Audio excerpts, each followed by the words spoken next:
हाय मैत्रिणींनो, नमस्कार. सगळ्यांचं स्वागत आहे माझ्या एका नवीन व्हिडिओमध्ये पुन्हा.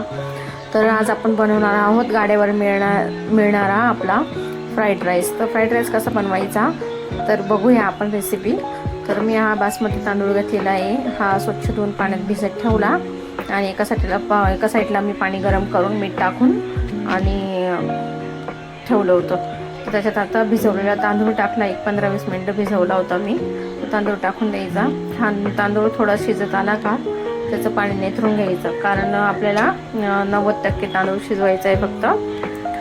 आणि नंतरून आपण हा चाळणीने निथरून घ्यायचा. तर यासाठी आपल्याला आहे ना भाजी काय लागणार आहे ते बघूयात आपण आता. तर त्यासाठी आपल्याला मीडियम आकाराचे कांदे लागणार आहेत, 3 ते 4.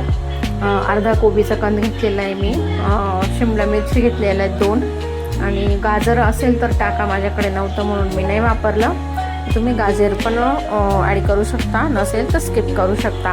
तर आलं लसूण पेस्ट आणि कांदा पात, तुमच्याकडे ओल्या लसणाची पात असेल तर अतिउत्तम, त्याची पण टेस्ट खूप छान येते.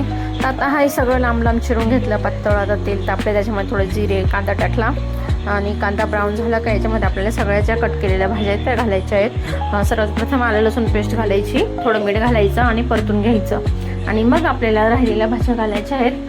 आणि ह्या भाज्या आहे ना जास्त शिजवायच्या नाहीत, थोड्याशा कचरट ठेवायच्या, कारण दाताखाली आले ना भाज्या तर खूप छान लागतात. आणि जास्त शिजवल्या ना तर गुळचट लागतात. त्याच्यामुळे ह्या भाज्या आहे ना जास्त नाही शिजवायच्या, थोड्याशा मीडियम कच्च्या ठेवायच्या अशा.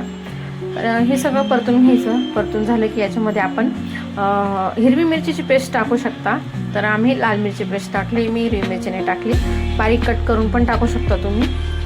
आता याच्यामध्ये मी सोया सॉस आणि टोमॅटो केचप आणि रेड चिली सॉस टाकलेला आहे. सगळं परतून घेतलं आणि त्याच्यामध्ये आपण बॉईल केलेला हा राईस घालून घेतला. तर बॉईल केलेला राईस घातल्यानंतर आपण जे थोडंसं कोबी मी ठेवला होता तो आणि कांदा पात आहे ना ते वरून टाकलं आहे.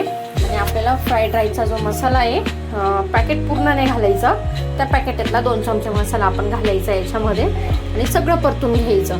आणि मीठ पण अंदाजाने टाकायचं, कारण सोया सॉस खारट असतो. आणि जे आपण मसाला घालतो ना फ्राईड राईसचा त्याच्यामध्ये पण थोडं मीठ असतं, त्याच्यामध्ये मीठ आहे ना अंदाजाने घालायचं. आपण भात उकडताना पण मीठ टाकलेलं होतं, हे लक्षात ठेवायचं. त्या हिशोबानेच आपण मीठ वापरायचं.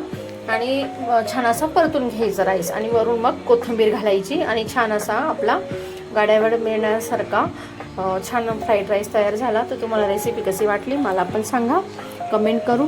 आणि व्हिडिओ बघितल्याबद्दल सगळ्यांचे मनपूर्वक आभार. भेटूया पुन्हा एका नवीन व्हिडिओमध्ये. तोपर्यंत बाय.